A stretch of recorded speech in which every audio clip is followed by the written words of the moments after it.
Hey everyone, and welcome to this explainer. I am absolutely thrilled to be your guide today as we unravel a pretty fascinating biological mystery. If you're gearing up for your exams and looking for the ultimate prep tool, you are definitely in the right place. This explainer is brought to you by QandAHelp. That's KandAHelp, which is literally the best platform to get perfectly prepared for your upcoming tests. Today we're going to look at a notorious plant thief. We're breaking down WAEC Biology 2026, question 7, and zooming in on the Dodder plant to understand exactly how it survives. So, here's our quick roadmap for today. First, we'll be tackling the question, then defining parasitism.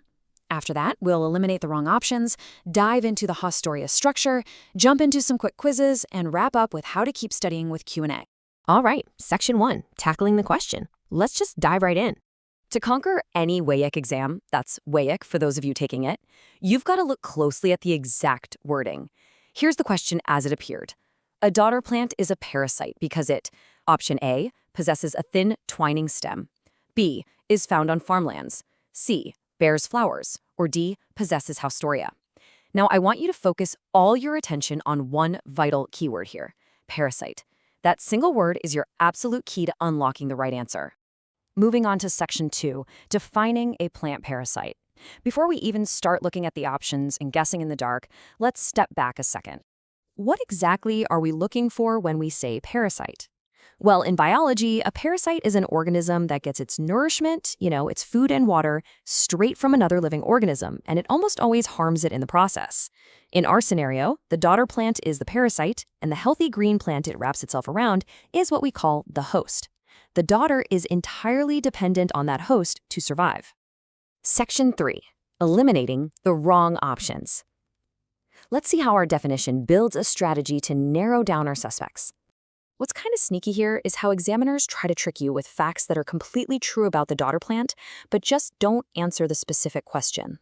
Let's look at option A. Yes, a Dodder plant has a thin, twining stem that winds around a host. It absolutely helps it hold on and climb. But just twining around something doesn't mean you're stealing its food. Think of a normal climbing vine. It twines, but it makes its own food. So A is out. What about option B? Being found on farmlands is literally just a habitat. A location doesn't prove parasitism at all. Tons of harmless plants grow on farms. So B is a no-go. And option C, bearing flowers, fruits, and seeds. These are simply reproductive features. Almost all flowering plants have them, and most are definitely not parasites. So C is incorrect because none of these describe a specialized feeding relationship. All right, section 4, the Haustoria feeding structure. We've cleared away the distractions, so let's uncover the correct answer. This brings us to option D, possesses Haustoria. Haustoria are these special, tiny, sucking structures produced by a parasitic plant. When the Dodder stem wraps around the healthy host, it produces these incredible, kind of ruthless structures that literally penetrate right into the host plant's tissues. Once they're inside, they just absorb water and manufactured food directly from the host. That highly specialized feeding is the literal definition of parasitism. So for sure, option D is the correct answer. A really great way to picture this is with a simple analogy. Think of a Haustorium like a drinking straw inserted into a cup. The host plant is the cup full of water and nutrients, and the Dodder plant uses its Haustoria like a bunch of tiny straws to just aggressively suck up all that liquid nourishment. It's doing zero hard work and taking all the food. It's a perfect visual for how it operates.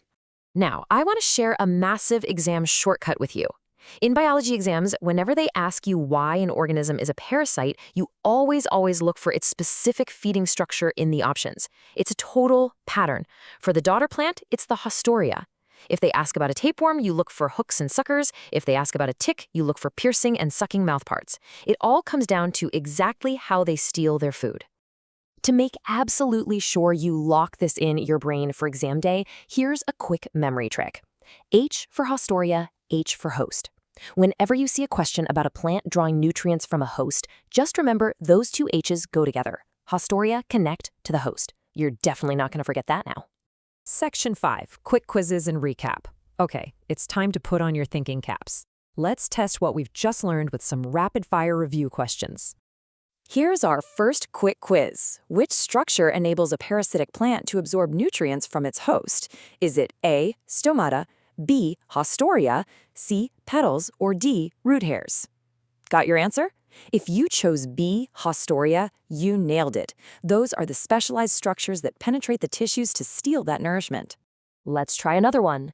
The plant from which a parasite obtains food is called the A, predator, B, producer, C, host, or D, decomposer. Think about the poor plant being attacked by our Dodder. Yep, that victim is C, the host. Excellent job if you got that one. Okay, final quiz question. Make sure you read this one carefully. Which feature mainly helps a Dodder plant wind around its host? A, thin twining stem, B, Haustoria, C, flowers, or D, seeds? The correct answer here is A, the thin twining stem. Remember, while the Haustoria are for feeding, the twining stem is just the mechanical feature that supports attachment and helps it climb. Don't confuse the two on exam day. Section 6. Keep studying with Q&A. Let's wrap things up for today. If you found this breakdown helpful, you really need to rush over to QandAHelp.com. Kanda takes all those scattered past questions and turns them into one beautifully organized, reviewer-checked library. Whether you're prepping for WAEC, JAMB, NECO, that's NECO, GCE, ICANN, or even law school, they give you in-depth explanations for all subjects. It's all about studying smarter, not harder. Make sure to head over to their site to create a free learner account and definitely subscribe to their YouTube channel for more exam success updates. I'll leave you with this final thought.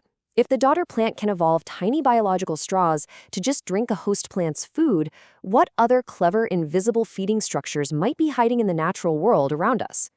Nature is absolutely full of these brilliant, ruthless adaptations.